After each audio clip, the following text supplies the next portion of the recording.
Hey good people, welcome back to my channel The Nature and the Wild. So guys, today we are going to discuss about the wildlife photography.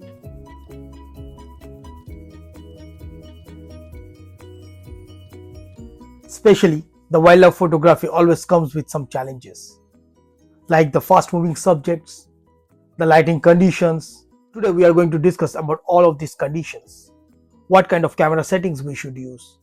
So please stay tuned with me and watch till end, and definitely we'll learn something.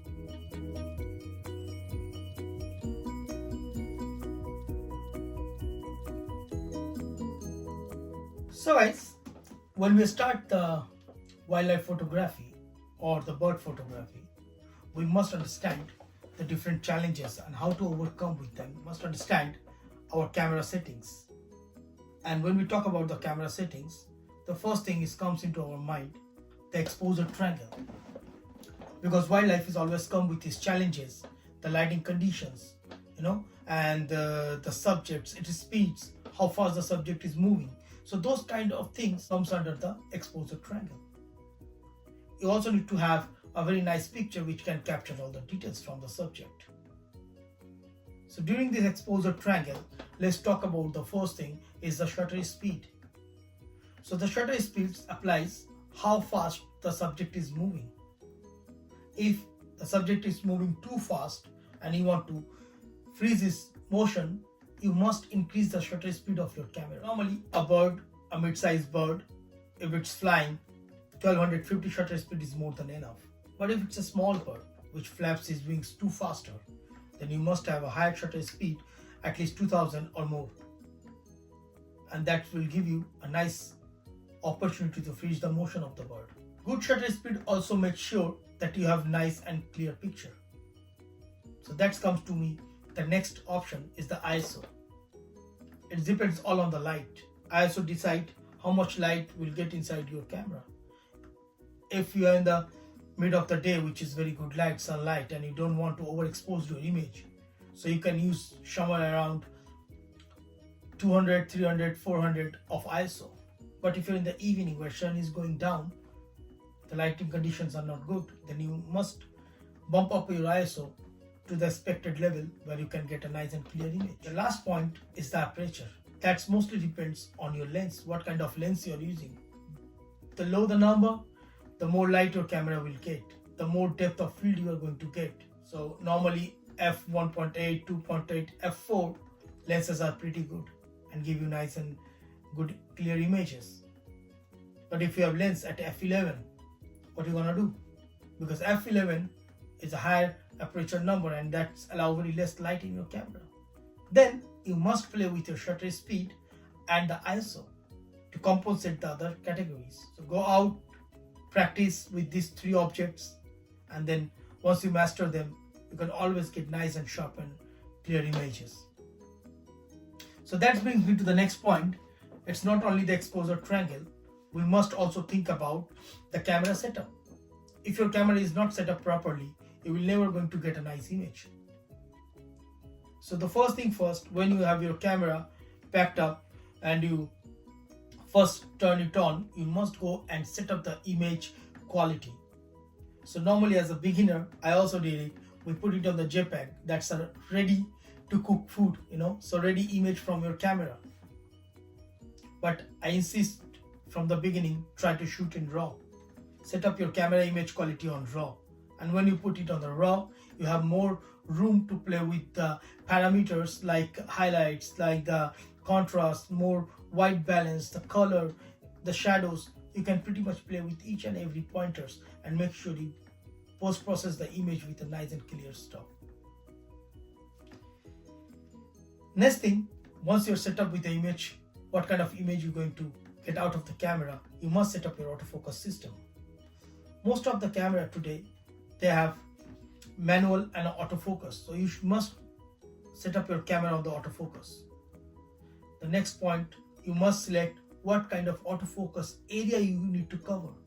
It depends on the different scenarios, but the most important two scenarios, if you want to just spot on the bird, always use the spot on, and that makes sure your subject is in the focus every time you point to it and focus. But if the bird is moving too much or your subject is running faster, what you want to do? You need to increase the area of your autofocus so the camera can judge where to focus or take the whole area into the focus. And that will make sure you capture each and every movement of the moving subject. Once you are done with that, you must switch on the tracking.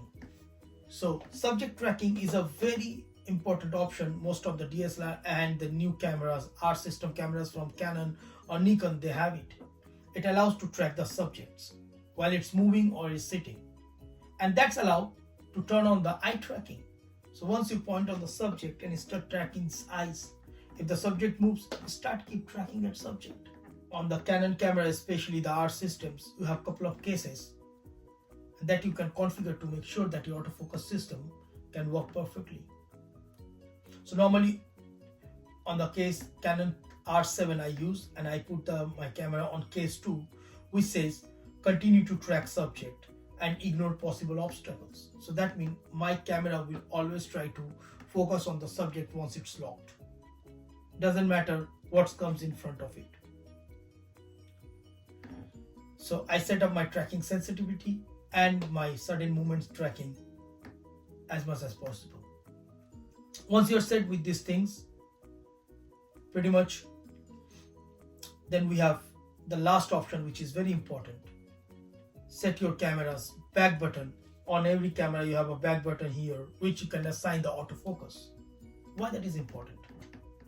So think in your mind, if every time the subject is moving here and there, your camera needs to readjust the autofocus system of the camera. And that takes a lot of time and you will lose most of the movements during this transition. So what we're gonna do, we're gonna put this autofocus system from here to the back button and keep this shutter button only to click the picture. Once you move to the autofocus back button, you just focus the subject, it will lock on the subject. Doesn't matter where the subject moves, the moment the subjects come back into the focus, bang on, it will track the subject. And that will save a lot of time in the real-time scenario. Try to play with other buttons of your cameras. Most of the cameras have a customized options, so you can customize the autofocus system, which button is going to be one spot, which button is going to be zone 3, and what kind of shutter speed you're gonna assign different buttons. So you can just customize your camera according to you. Next point is very important. You must understand what kind of lens you're gonna use. During the wildlife photography, you must use a telephoto zoom lens. And if it's a prime, that's always better, give you much sharper images than a zoom lens. But if you have a zoom lens like Canon, I use RF100 to 500, which is pretty awesome. At 7.1 aperture, it gives me very nice pictures. And they are quite fast in the autofocus. So guys, thanks for staying till end. If you're still watching, please give me a thumbs up, like and subscribe my channel. And please put your comment into the comment box, your questions into the comment box. I really love to read your comments and give you answer, and I will get back to you with all of your doubts. Thanks a lot again.